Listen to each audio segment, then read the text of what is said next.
Good afternoon, Sifu. Anybody watching this is Sifu Huang Hua, who's generally known as Henry to all of his students, is a disciple of Wang Zian, an inner door disciple.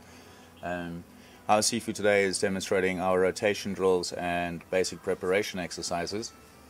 All of these movements are the nucleus of our system, Chen Tai Chi basically. They have therapeutic value for realigning the spine, softening of connective tissue, lubricating joints. They contain the core movements for every martial technique, and at a higher level can be used to breathe in energy through the head, hands and feet, and as a form of Qigong. What you're seeing here today is going to be the very basic foundation with one or two variations on some of them. At this point, Sifu is actually showing you wrist rotations. He's doing the most basic form, is just to loosen off the wrists and allow the weight of the body to transfer itself down through the feet. And with that softening of the ankles, knees, hips, and spinal column, the student or any practitioner practicing this will start to feel gradually more and more rooted to the ground. All of the body's meridians run through the wrists and ankles. The reason why we rotate the wrists first of all is to stimulate and clear blockages from the energy network and allow a sense of relaxation and invigoration to precede our practice. We have many versions of these. As you can see, our teacher is now moving from side to side. He'll gradually start to incorporate a bit more waist movement and sometimes start to shake the legs up from the feet, through the knees, hips and stomach, just to loosen up the muscle structure, thereby aiding circulation. The marvel of these exercises is that we get a great boost to our body circulation without actually having to worry about building up lactic acids. Henry is now closing off this form and getting ready for the next form. The next form is interlacing the fingers together and extending in front of the chest. While doing this, we allow our spine to remain completely vertical. It's very important, if you practice these, not to lean forward. It's really important to suspend the head from the back of the neck or base of the skull and allow the weight of the spine to start sinking into the ground through the hips, through the knees and through the ankles. This will help us to experience deeper levels of sung, or relaxation and sinking. Without sung we cannot generate pung. These movements now are generating extension, which relates to strong pung energy.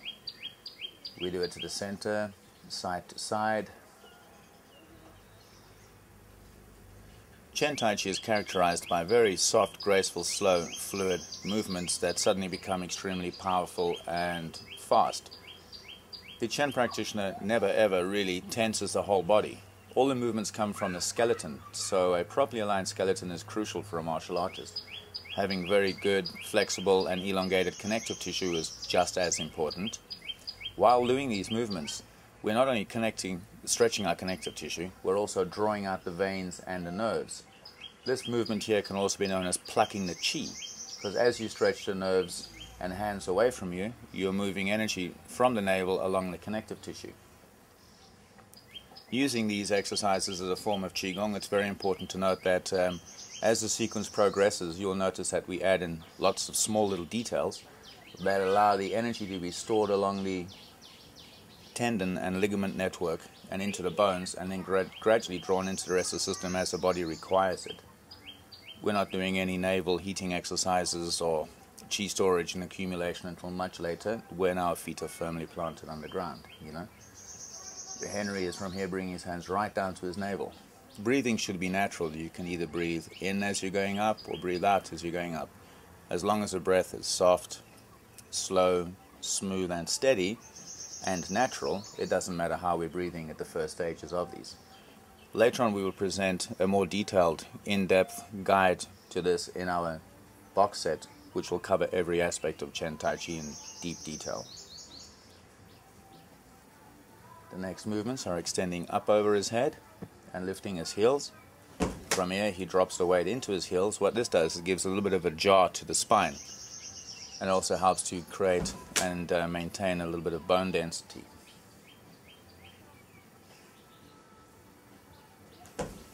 And is great for getting rid of stress or muscular tension or nervous tension anywhere in the torso or back.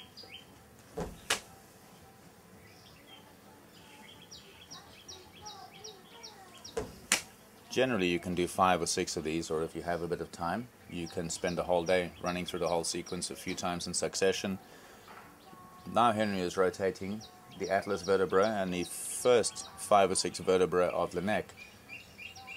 This helps improve balance because the inner ear is moving around and sink the weight. Most of our headaches and stress related problems is because of pressure in the upper back and neck, which impedes the circulation of qi through the microcosmic or macrocosmic circuit, or traps pressure or blood in the brain, right? And so what this does is allows the spinal column to relax. It allows cerebral spinal fluid to sink back down into the sacrum and balance the pressure inside the spinal column. It also allows the nervous system to become stimulated, and as our nerves radiate out from the side of our spine, any kind of pressure on the spinal column will pinch or compress the nerves. This will cause a diminishing in the efficiency of the body, you know. So from here he's going side to side. He'll be lifting his inner ear and allowing both sides of the spine to elongate. All the while through all of these movements, we are always mindful of making sure the ankles, knees and hips are completely relaxed, so there's never any leaning one leg sideways or the other way, or lifting the outside or inside of the foot or the front or the back of the foot. This is the most important point to consider in doing all of these, that if the ankles are tight and the wrists are tight, the rest of the body will become tight as well. With these movements that you're witnessing now, we are pressing the lower back, mid-back and upper back into the body, and then relaxing the entire back and pushing the entire back in a C shape backwards. Looking down between the feet, looking up and allowing the weight from the eyes and forehead to settle down through the body. The practitioners of these exercises will benefit greatly and have an enhanced experience if you start to become aware of sensations, such as the air on your skin, the feeling of your clothing, the temperature of the air, the weight of the muscles, the alignment of the joints,